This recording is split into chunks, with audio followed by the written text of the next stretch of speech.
अस्सलामुअलैकुम। आज जुम्मा तारीख़ है 17 जुलाई सन 2020 के लिए। आज हम उर्दू में सबक नंबर 4 करने जा रहे हैं, पूरी जो कढ़ाई से निकल भागी।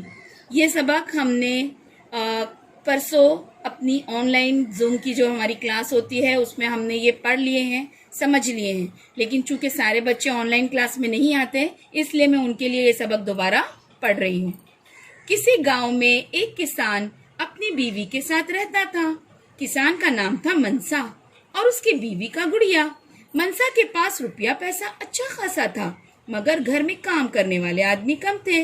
उसे हमेशा दूसरों से मजदूरी पर काम लेना पड़ता था। बैसाख का महीना था।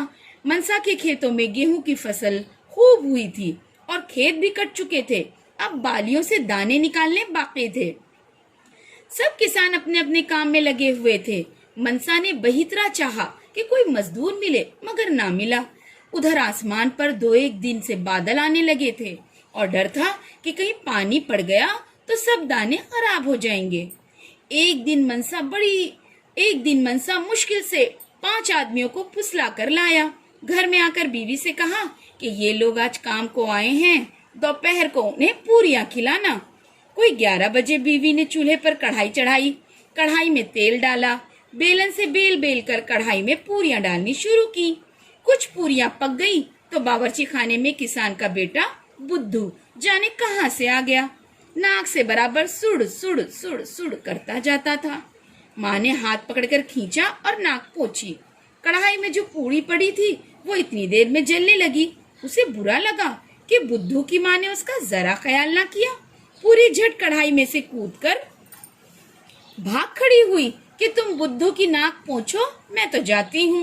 बुद्धू की माँ ने बहुत चाहा कि उसे पकड़े, मगर वो कहाँ हाथ आती। घर से निकलकर खेत की तरफ भागी।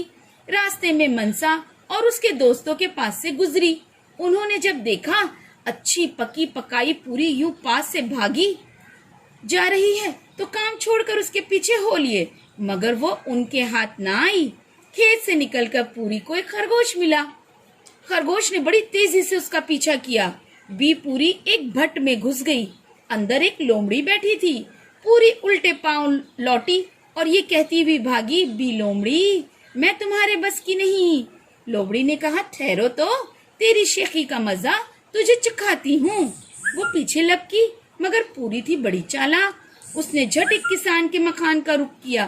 किसान के मकान के करीब एक भूखी कुतिया और उसके 5 बच्चे इधर उधर फिर रहे थे। उन्होंने भी इरादा किया कि इस पूरी को चट कर ले। पूरी ने कहा, अजीबी लपलप, मैं तुम्हारे बस की भी नहीं। कुतिया बड़ी होशियार थी, आगे मुंह बढ़ाकर कहने लगी, बी पूरी, क्या कहती हो, मैं जरा ऊंचा सुनती हूँ। पूरी करीब आई और कहने लगी, अजीबी लपलप। इतना ही कहने पाई थी कि कुतिया ने मुंह मारा, हप, और आधी पूरी उसके मुंह में आ गई। आधी पूरी जो बची थी वो तेजी से भागी और आगे जाकर ना मालूम किस तरह जमीन के अंदर घुस गई। कुतिया और उसके बच्चों ने सारी उम्र उस आधी पूरी को ढूंढा, मगर वो ना मिली। अभी तक सारे कुत्ते उसी आधी पूरी की तलाश में हर वक्त जमीन सूंघते फिरते हैं कि कहीं उसका पता चले तो निकाले। उसने हमारी दादी अम्मा को धोखा दिया था, मगर उस आधी पूरी का कहीं पता नहीं चलता। तो आज का ये जो सबक है, पूरी जो कढ़ाई से निकल भागी, बड़ा ही बेहतरीन एक महसूस करने वाला सबक है कि एक किसान था किसी गांव में। उसका नाम था मनसा, उसकी बीवी का नाम था गुड़िया और उसके बेटे का नाम था बुद्धू। किसान जो है बहुत अच्छे घर से था, लेकिन ये बात थी कि उसके पास मजदूरी के लिए जल्दी आदमी नहीं मिलते थे। खेतों में फसल जो है कटकर तैयार थी, बालियों से अनाज के दाने निकालने बाकी थे। किसान को बड़ी मुश्किल से उस रोज 5 आदमी मिल गए। वो उन आदमियों को लेके आया काम के लिए और अपनी बीवी से कहा, देखो दोपहर में इन लोगों को ना पूरियां खिलाना। 11 बजे के करीब किसान की बीवी जो गुड़िया है उसने अपने बावर्ची खाने में यानी किचन में पूरियों के लिए कढ़ाई में तेल चढ़ाया और कढ़ाई बेलन से बेल बेल कर पूरियां डालनी शुरू की। कुछ पूरियां पक गई तो बावर्ची खाने में बुद्धू आया। बुद्धू की नाक मुसलसल बह रही थी और वो सुड़ सुड़ सुड़ कर रहा था। माँ ने जल्दी से उसका हाथ खींचा और देखो माँ जो है उसकी नाक पोंछ रही है। इतने में जो पूरी थी कढ़ाई में वो जलने लगी। उसे बहुत गुस्सा आया कि ये क्या बात हुई, मुझ पर ध्यान देने के बजाय ये अपनी बेटे की नाक पोंछ रही है। तो वो जल्दी से कढ़ाई से गुस्से से कूदकर भाग निकली और ये कहने लगी, ठीक है तुम अपने बेटे की नाक पोंछो, मैं तो जाती हूँ।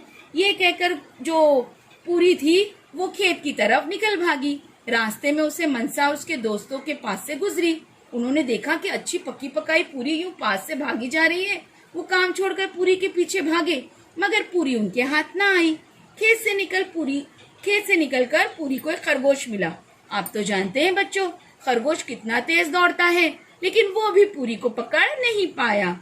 उसी दौरान पूरी जो है भागकर एक लोमड़ी के भट्ट में घुस गई। भट्ट यानी जहाँ लोमड़ी रहती है। लेकिन जैसे ही वो अंदर गई, उस उल्टे पांव बाहर भागी। क्यों? क्योंकि अंदर लोमड़ी थी। बी लोमड़ी ने कहा कि रुको, मैं तुम्हें अभी तुम्हारी शेखी का मजा चखाती हूँ। लेकिन पूरी ने क्या कहा, बी लोमड़ी मैं तुम्हारे बस की नहीं। वो पीछे लपकी, मगर पूरी बड़ी चालाक थी। वो भागते हुए किसान के मकान के अंदर चली गई। वहां पर उसने देखा एक भूखी कुतिया जो है अपने 5 बच्चे लिए बैठी थी और वो बच्चे भी बड़े भूखे थे। उन्होंने देखा कि चलो जल्दी से इस पूरी को हम खा ले। लेकिन पूरी ने क्या कहा उस कुतिया को, अजीबी लपलप मैं तुम्हारे बस की भी नहीं। लेकिन जो कुतिया थी ना वो बड़ी चालाक थी, बड़ी होशियार थी। उसने मुंह आगे बढ़ाकर कहा, भी पूरी मैं जरा ऊंचा सुनती हूँ, मुझे सुनाई नहीं दिया। क्या कहा? पूरी करीब आई और कहने लगी, अजीबी लपलप। इतना ही कहना था कि उसने कुतिया ने अपना मुंह मारा और आधी पूरी जो है उसके मुंह में चली गई। आधी पूरी जो है अपनी जान बचाकर भागी और ना मालूम जमीन के अंदर कहाँ जाकर घुस गई। और कुतिया और उसके बच्चे जो है वो आधी पूरी ढूंढते रह गए, उन्हें ना मिली। तो ऐसा कहा जाता है कि दुनिया भर के जो कुत्ते हैं ना, वो जमीन जो सूंघते रहते हैं, वो उसी पूरी को ढूंढने की कोशिश करते रहते हैं कि वो आधी पूरी कहाँ जमीन में छुपी हुई है। ठीक है, तो अभी जो क्या करना है, मैंने आपको ये सबक समझा दी। आपको सबक एक बार पढ़ना है और सबक के जो है मुश्किल अल्फाज जो है आपको लिखकर याद करने हैं। इसके अलावा मैंने आज आपको वाहिद जमा और कुछ ज़ीदे अल्फाज और ज़ीदे भी दी हैं, वो भी लिखकर याद करना है। ठीक है।